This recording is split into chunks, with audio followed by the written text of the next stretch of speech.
first of all, there's a grip change. Oh, yeah. Oh, yeah. Important detail, all right? When does that grip change happen? That grip change happens when you're going to the ball. As you're moving the racket towards the ball, when you make your first unit turn. Yeah.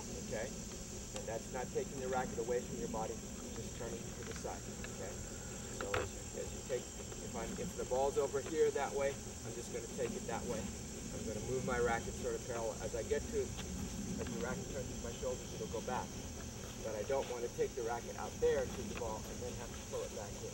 So the very first move I make with that unit turn is to get the racket almost parallel to your shoulders. My hands just move a little to the side. The left hand starts in the grip that you're going to use on the backhand. Yeah. And as you pull over, does the racket... The left hand pulls it back. Left hand pulls it back. And does the racket turn in your hand, or does your hand turn around the racket? Your hand turns around. Hand turns around the racket. Good answer. Okay. Very important. We're trying to keep what? So you keep you know where your racket head is? You want to know where the racket. So your left hand is telling you what the position, so your right hand can find the right bevel of the racket. Yeah. So you always know, and then you'll be quick. Okay. Yeah. So we got that. So the first move you make, you go to the side, you make the unit turn. And so you're done about there, okay? Don't let the racket get too far off of the angle of your shoulders. That's too far. You can be here. You can even be a little bit inside. A little bit in your first move to get the racket even all the way to parallel to your shoulders. That's okay. Doesn't mean I'm stretching. I'm just making a comfortable move to the side. Okay. Oh wait, when that racket goes back, what height is it? When the racket goes back, with your shoulder? It's basically the same height as the ready position. Just forehand goes that way, backhand goes that way. You don't grip it down. Don't grip it down. Just pull it back, and then what are you going to do? And you're going to loop it down and drop it inside. Right, so you're going to come back, drop it down. And do we have a stretch shortening cycle in here? Yeah. A little bit. Not as much because you got two hands on there. Yeah. But to a certain extent, for your left wrist, it gets stretched a little bit, okay? Because the other hand's on there, it's not quite so much. But there is a little bit, and you get it. So we want to, and we were working on that this week, right? Getting that feeling of that inside loop. That's an important thing for you in the next few weeks, the next few months, that you work on. From here, that little pull and come through. Little pull and come through, right? Show me that, please. Okay, again. Okay, so what happens from there? Bring it out. Okay, so you bring it out until Until you... see under the racket. Yeah. Just like it was a left-handed forehand, right? Yeah. Okay, so you're coming out to there. Go ahead. Okay. I care about getting there, all right? Yeah. I care about this. As you do it faster and faster, it's going to come. When does your weight get to the front? Definitely before you make contact. As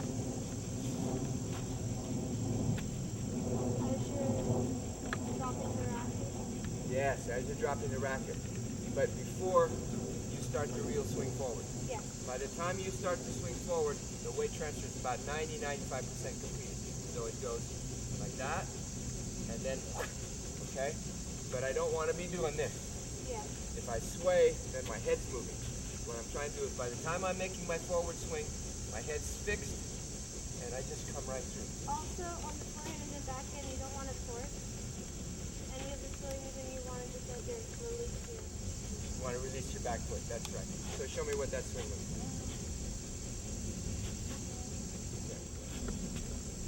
Okay, so you got to get to right here. Feel this. You take this, you do a heavier racket, do a lighter. But get so you feel this. Notice I'm a little bit inside here. I get to the ball, I square up at the ball, and then now I don't want to do this. This is what most people do is they get right here and they go like that with the two hands.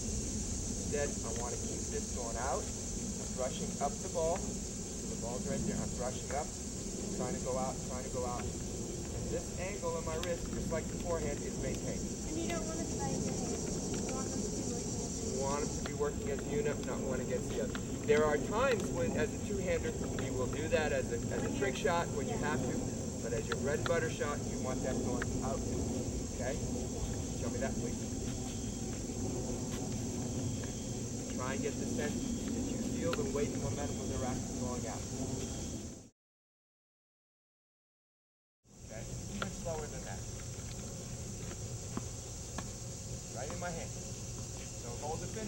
see under the racket? That's right. Get that racket to go with the ball. Okay? Send that racket to the target. Not so fast. I can't handle it. Okay? So as you reach out, give me the exaggerated finish where you really see under the racket. The racket, when you get done, is going to be pointed at that corner over there. Show me what that looks like. That's right. And which face of the racket do I see? That's right. So you got to come through. You got to see over the elbow. See if you can do that. That was good. Going all the way through. Good.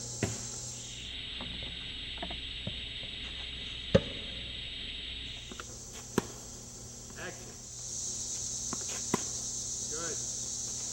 Just extend it. Now, without going any faster, go longer and let it keep coming, holding onto the ball. Good. You feel the way you're holding it?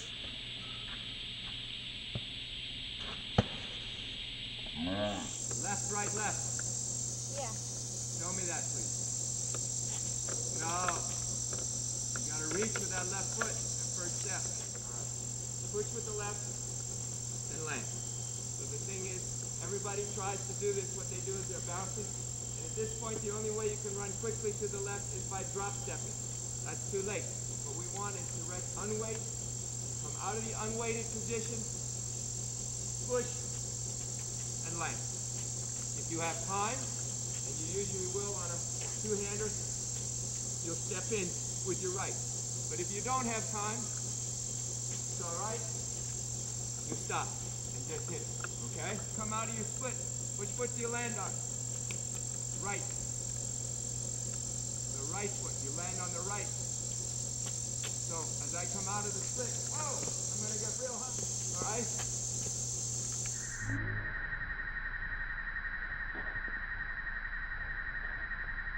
I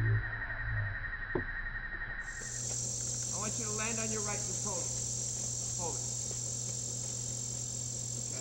Now land on the right, way before the left, and then you feel yourself leaning, right? Yeah. So when you come out of the split, you lean. And that gets you moving. Go ahead. Just push. Push. That's right. Go back. Try one with an open stance. That means you don't get that last step with your right foot. Oh, okay. You don't have to hit the ball open stance, but I require you to learn how. Don't force it, Sarah. Pull the racket in. Now, one of the things you're going to want to watch when you look at this tape is I want you to look at the difference between the stroke you were hitting when I was passing the ball. This is easier, but it was almost a perfect stroke. Okay? And see what's missing when you go to start to move. You're going to see that your body's upright a little bit too much. Okay? And you see the differences. That stroke when you were hitting is perfect. Now you can do that again here. Go ahead. Don't jump. Pull with the left. Pull it close to you with the left hand.